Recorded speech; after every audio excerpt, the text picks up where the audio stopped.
This is 432 hertz. How's it sound?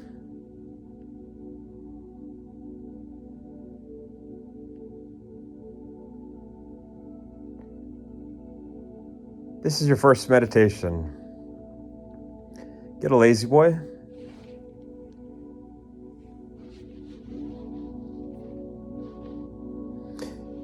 It's easier to meditate when your back is supported and you're relaxed. You know, if you're a very good athlete, if you're doing a lot of yoga, you know, if you're accustomed to standing up straight, you know, you can meditate, you know, in a chair with your back off the chair and your posture up, but it is certainly not necessary to meditate, you know, with your back totally aligned, you know, towards the sky, to align, you know, the energy from the earth to our higher power God, you know, and your chakras, because, you know, my chakras have been getting activated and aligned all the time in this lazy boy. And, you know, you just want to get into a really comfortable state. And for the first meditation, just close your eyes. Everything is okay in meditation. So just for the first meditation, just close your eyes.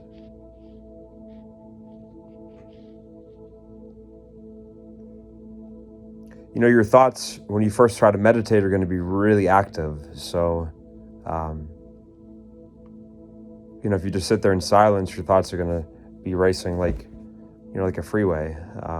The car's on a freeway. So, you know, it can help you beginning, and, you know, when you first start meditate, have some meditation music, either 432 hertz or any of the solfeggio frequencies, or if you're doing a guided meditation with earbuds, you know, with music. But just close your eyes.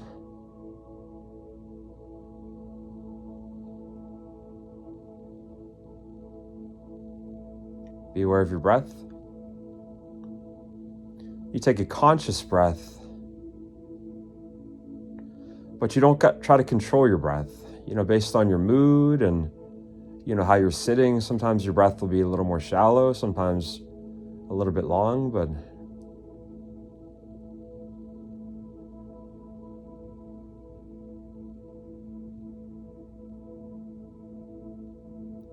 you know, when you're in a relaxed state, you'll have a deep breath, and your exhale will be slightly longer than your inhale. A good app, it's just called Breathwork. It's called Breathwork on the Apple App Store. It's white and the lettering is black. They have all these different breathing breath things to do, and the only one that has felt truly natural to me is what they call it Calm. It's 4 seconds in, 6 seconds out. So, you know, if you're stressed, out through your mouth, but you can also do it if you're relaxed, in 4 seconds in through your nose, 6 seconds out through your mouth. And and really, if you're, you know, if you're really, really stressed and, you know, have had a rough day and, you know, can't seem to find the present moment, you know, I can almost guarantee that you're breathing improperly. I can guarantee that you're breathing improperly. You're probably taking short breaths. You're probably doing 2 inhales for every exhale.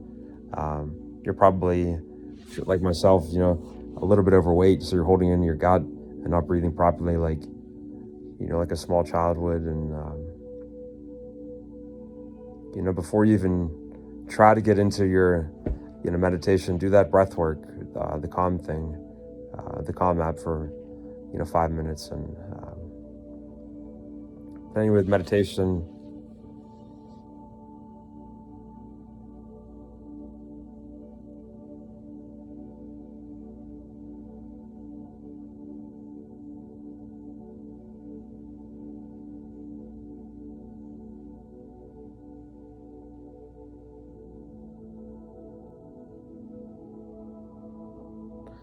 and notice your breath. Maybe not everyone is slightly the same. You really have to notice your breath. And,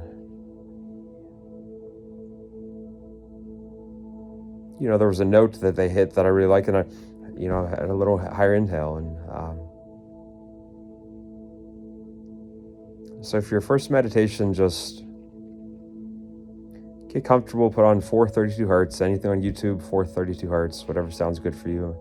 Or I highly recommend on the App Store, on Apple, the Yellow Miracle Tone. Yelled by Power Thoughts Meditation, Yellow Miracle Tone. It's a yellow, called Miracle Tone, 432 hertz. And,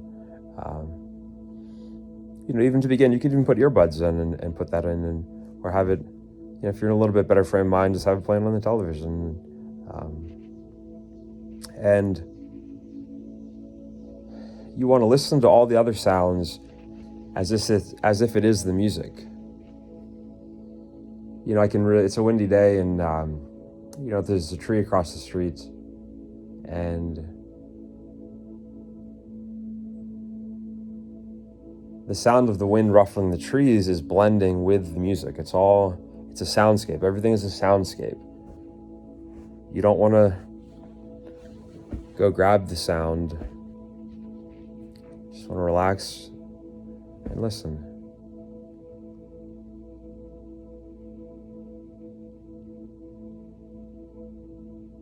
Like I said yesterday, witness the sound. But I'm in a really, really good place right now. I had a great morning, just went for a nice jog, showered. I'm looking forward in an hour. I have a phone consultation with the dating service. They're calling me, an hour-long interview. Then the birds, and it's like the rhythm. So we have, the birds come and go, and the ruffling of the trees and the music, and it's beautiful.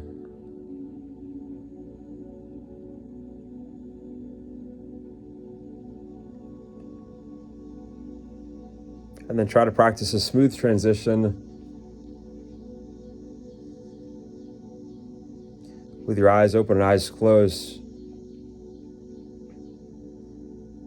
Try to have everything the same. Your breath, your awareness of sound.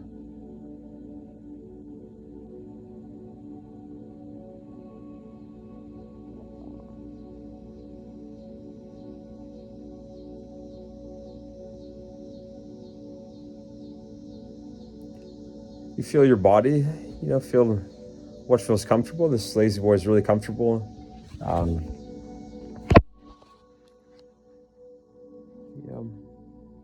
Got my bare feet, I'm relaxed, and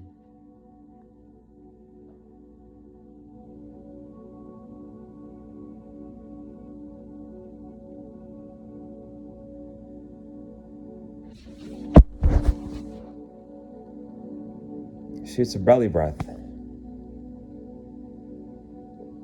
When you're first getting into meditation, you can practice and really be aware of the belly.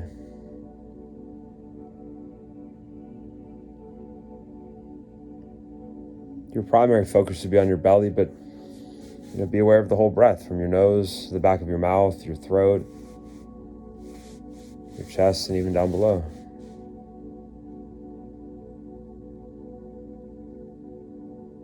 Your diaphragm is the muscle. That's when you breathe in, it's going down. When you breathe out, it's coming up a little bit.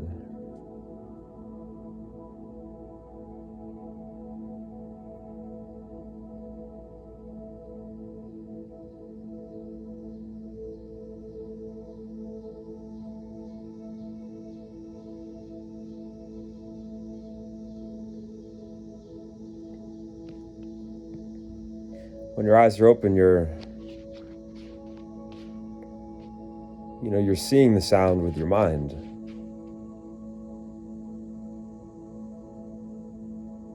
The steadiness of the music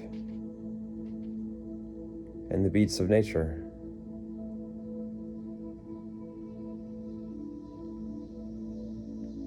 As the smoother as your breath gets, the heart starts beating more at a more regular pattern, regular rhythm, and that creates brain and heart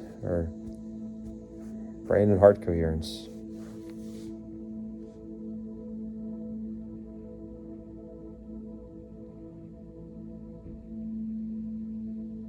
I can't give you all the pointers on open eye meditation because I don't have perfect vision. It's just shaking ever so slightly still, but it's getting so much better. My light sensitivity outside is getting better. I've been wearing a hat to shield my eyes from the sun for, almost 15 years. And now if the sun's at my back, I don't need a hat.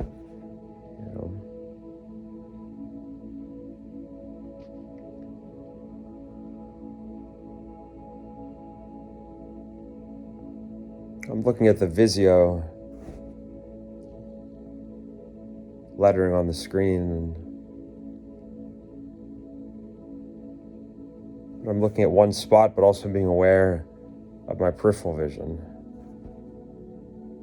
You're not straining to look at one spot, but having a relaxed gaze. And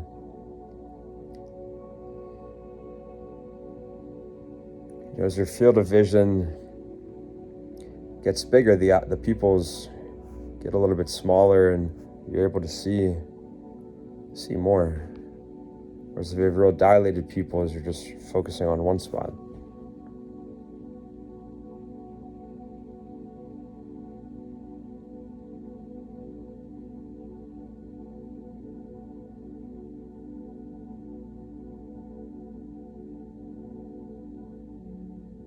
And then open eye, you can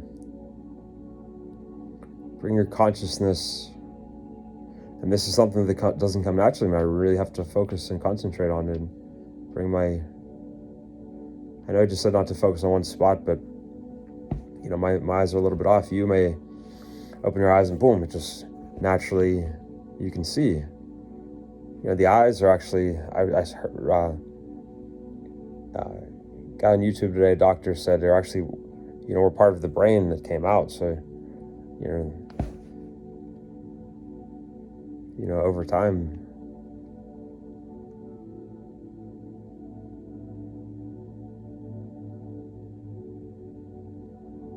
So I'm going to close my eyes for one last minute and meditate, and that'll be the end of this first lesson.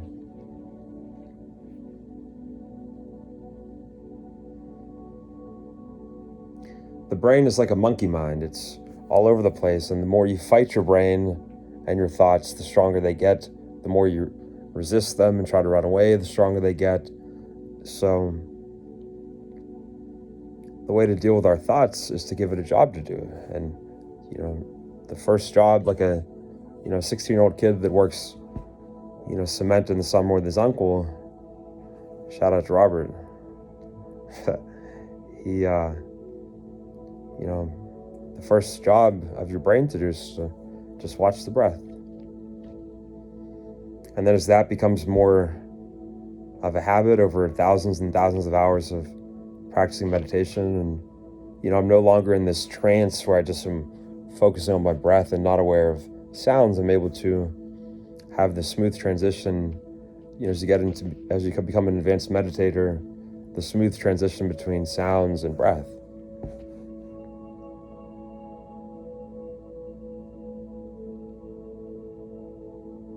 So your sounds and your breath become one.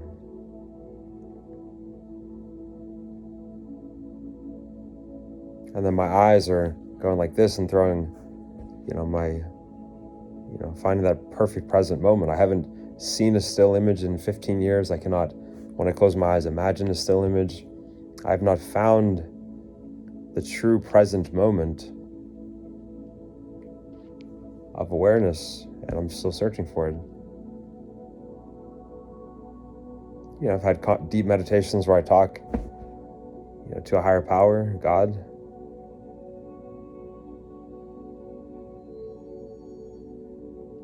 Where time and, just lose track of time, but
when you count the numbers, if you want to do that, don't go 1, 2, 3. It's have one and elongated 1, and then elongated 2, all the way from the inhale point to the exhale point.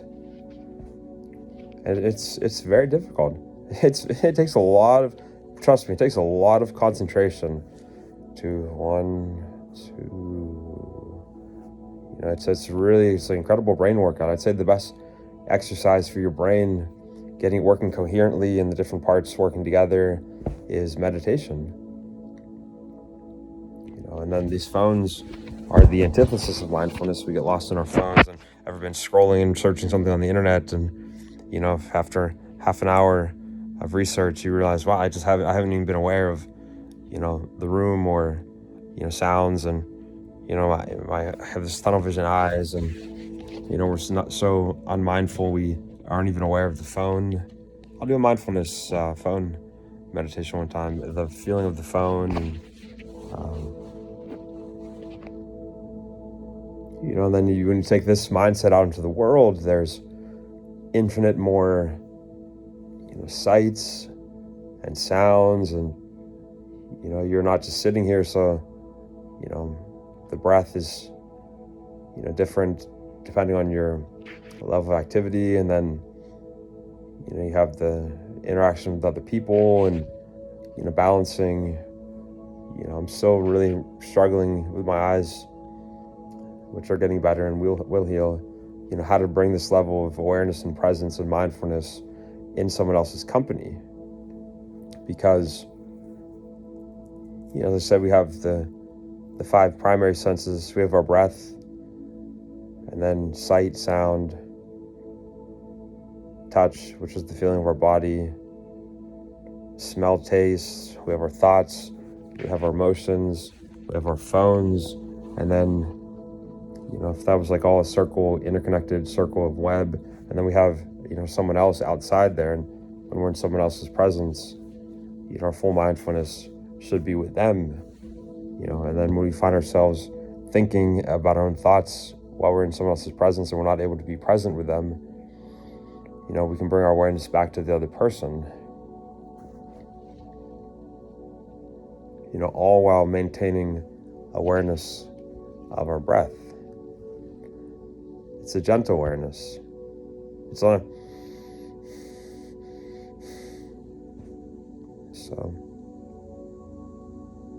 so try some of these basic tips, and just try headspace meditation.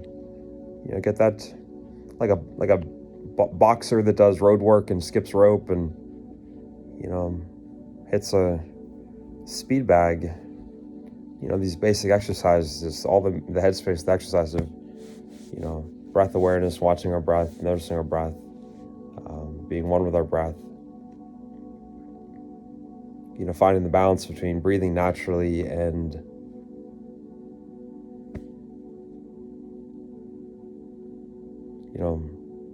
calming our breath down like a stallion when it's out of control. It's a lot. It's a lifetime practice, and that's why it takes these monks 10 years out in the wilderness, living in small communities, to really master these concepts. It's not something that you're just gonna do one headspace meditation or read one book and be a pro. So, and be gentle with yourself. Think of it how your approach to meditation. Think of a Comcast guy that would come show you how he hooked up the internet and show you how to find your internet on your phone, and how to type in your password, and these really basic things that he's explained thousands of times. How gently he would explain this to you, if he was a kind guy like I had the other day. Have that same approach to meditation. Kindness and compassion towards yourself. So,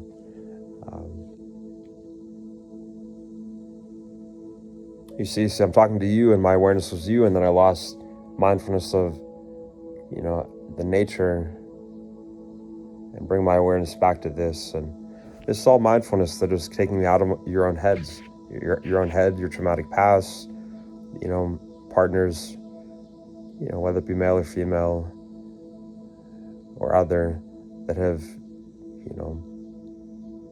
broken your heart, and traumatic things that have happened to you, and family problems, and, rather than just being consumed by your own head, to overcome mental illness, you have to learn how to be comfortable in your own space.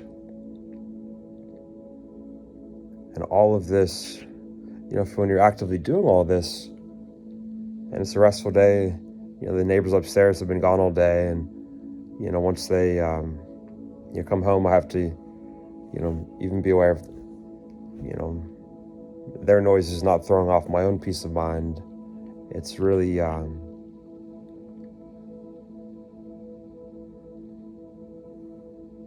it takes you away from your own thoughts. At the end of it, there's no energy left over for your own thoughts if you're truly, trying to practice mindfulness, from the start of the day when you wake up until you fall asleep.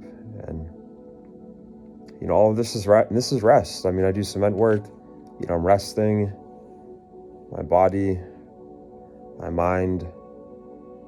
You do this, and if you meditate for 4 hours a day with your eyes closed and try to maintain a calm level of mindfulness throughout the day, you lay down in bed, that's just another, meditation with your eyes closed, mindfulness practice, and you're getting so much rest during the day that, you can get by. You don't need 8-9 hours of unconsciousness. You can get by with this, 4 hours of meditation a day, and then 4 hours of actual sleep. I know for us that have struggled with mental illness, that's the biggest thing. We're so, what happens if I don't sleep tomorrow? And, the next day I go crazy, all this worrying about, how to rest. And,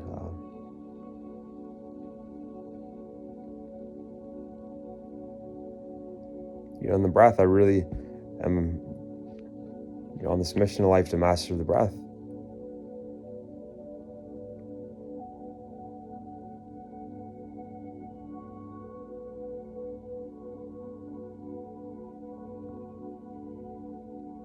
So this is the first meditation lesson. Good luck, and I'll review this tape and I'll come back tomorrow. And for tomorrow's episode, we're going to watch, or I'm going to tell you about shoes, the proper shoes, the Altra Escalantes. We're going to go over these shoes tomorrow, and I'm going to tell you why they are the greatest shoe ever created. And I thank God every day, and I have gratitude for these shoes. They're zero drop. They have no elevated heel, wide toe box, good arch support, and they're cushiony, and they're light. So, all right, here's outside. I live on a bottom level floor, and if you're home and the weather's nice, have your windows open. You don't need it 70 degrees. If it's reasonable weather in Pittsburgh, 6 months out of the year, I can have the window open. What that'll do for your consciousness and your mental health is simply not being trapped in a confined box. For those of us that have been in psychiatric hospitals for an extended amount of time, and, solitary confinement in jail. And,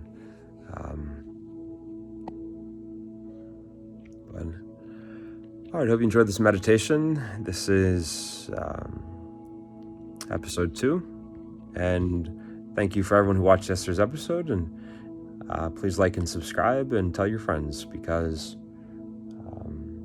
I just want to help, and I love you guys. Thanks. Bye.